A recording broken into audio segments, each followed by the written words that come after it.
नमस्कार दोस्तों, मैं अजय कुमार फिर से स्वागत करता हूं अपने YouTube चैनल एक ज्ञान जिस चैनल में हम देख रहे हैं वैदिक काल।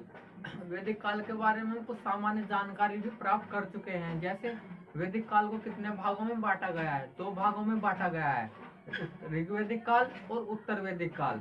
ऋग्वैदिक काल का टाइम पीरियड है 1500 से 1000 ईसा पूर्व। ठीक है दोस्तों। उसके बाद उत्तर वैदिक काल का जो टाइम पीरियड है वो 1000 से 600 ईसा पूर्व है। यानी पूरा जो वैदिक काल है वो 900 साल का इतिहास है। ठीक है दोस्तों, हमने जान लिया है वैदिक काल की उत्पत्तिकर्ता कौन है, कि वैदिक काल की उत्पत्तिकर्ता के संदर्भ में आर्यों को स्वीकार किया जाता है। ठीक है। देखिए दोस्तों, वैदिक काल के बारे में कुछ बेसिक और सीख लेते हैं हम। ठीक है, ये जान लेते हैं। ठीक है। वैदिक काल के संस्थापक आर्य थे, यानी वैदिक काल के संस्थापक आर्य थे, यानी उत्पत्तिकर्ता भी। ठीक है, संस्थापक या उत्पत्तिकर्ता एक ही है। ठीक है। अधिकांश यानी अधिकांश बहुत से अधिकांश विद्वानों का मत है कि आर्य मूलतः विदेशी थे। ठीक है, इनका मानना है कि आर्य जो लोग थे वे विदेशी थे। ठीक है, आर्य लोग विदेशी थे। मैक्स मुलर ने किसने मैक्स मुलर ने आर्यों का स्थान मध्य एशिया बताया है। मध्य एशिया बताया है। ठीक है, जो कि सर्वाधिक मान्य है।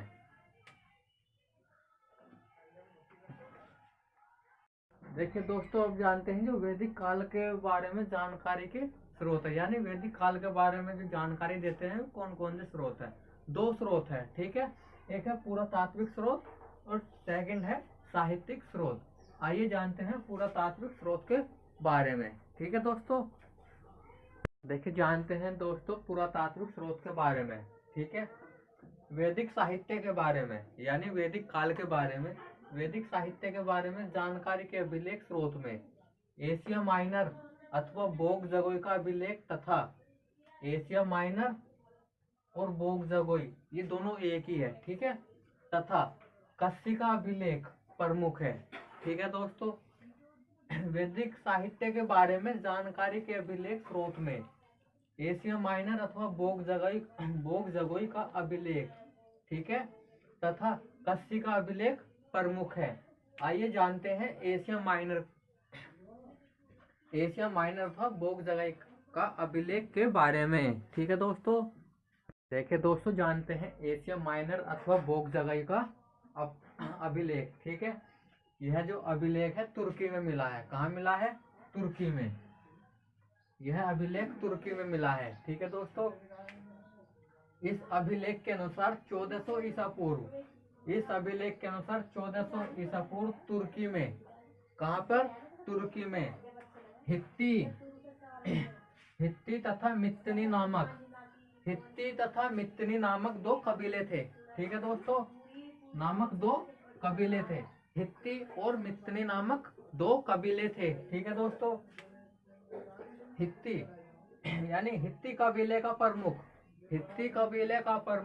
सुब्बिलीमा, हित्ती कबीले का प्रमुख सुब्बिलीमा, जबकि मित्तनी कबीले का प्रमुख मत्यु अजा था। ये पूछा भी जा सकता है आपसे। ठीक है, कि हित्ती कबीले का प्रमुख सुब्बिलीमा जबकि मित्तनी कबीले का प्रमुख मत्यु अजा था। ठीक है दोस्तों, देखिए इन दोनों कबीलों में निरंतर युद्ध होता रहता था, यानी मित्ती और हित्तनी में दोनों कबीलों में युद्ध निरंतर होता रहता था। ठीक है दोस्तों, किंतु अंत में दोनों कबीलों में शांति स्थापित करने के लिए एक समझौता किया गया। यानी बाद में क्या हुआ? दोनों कबीलों में शांति स्थापित करने के लिए एक समझौता किया गया, जिसके तहत ठीक है दोस्तों, जिसके तहत भविष्य में कभी युद्ध नहीं करने की बात कही गई। ठीक है, इन दोनों कबीलों ने 4 देवताओं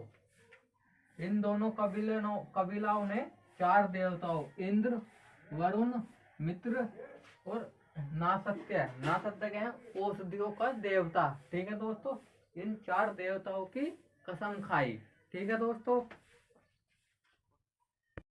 माना जाता है कि इन्हीं कबीलों के कुछ लोग कालांतर में भारत आए होंगे। ठीक है दोस्तों, तथा वैदिक सभ्यता के रूप में एक नवीन भारतीय संस्कृति का विकास किया होगा, जिसे वैदिक सभ्यता के रूप में जाना जाता है। ठीक है दोस्तों, देखिए दोस्तों, अब जानते हैं ईरान का कस्सी अभिलेख यानी दूसरा अभिलेख। हमने पहला अभिलेख जान लिया है कि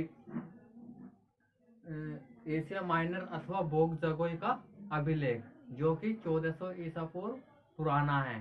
ठीक है, और यानी पहले अभिलेख के अनुसार तुर्की में, यानी जो अभिलेख हमें तुर्की से प्राप्त हुआ था, उसके अनुसार तुर्की से कुछ लोग भारत आए थे। ठीक है, या 1400 ईसा पूर्व तुर्की में दो प्रकार के कबीले थे, या दो कबीले थे। एक था मित्तनी और एक था हित्तनी। ठीक है, मित्तनी कबीले का प्रमुख था जो सुब्बी लिम्मा था। ठीक है, उसके साथ साथ मित्तनी कबीले का जो प्रमुख था वो था मतेव अजा। अब जानते हैं दूसरे अभिलेख के बारे में, यानी ईरान का कस्सी अभिलेख। ईरान का कस्सी अभिलेख है दूसरा अभिलेख है। ठीक है दोस्तों, दूसरा प्रमुख अभिलेख ईरान का कस्सी अभिलेख है। ठीक है दोस्तों, जो लगभग 1600 ईसा पूर्व पुराना है, जो कि लगभग 1600 ईसा पूर्व पुराना है। इनके अनुसार या इस अभिलेख के अनुसार भी कुछ लोग ईरान से भारत आए। ठीक है दोस्तों।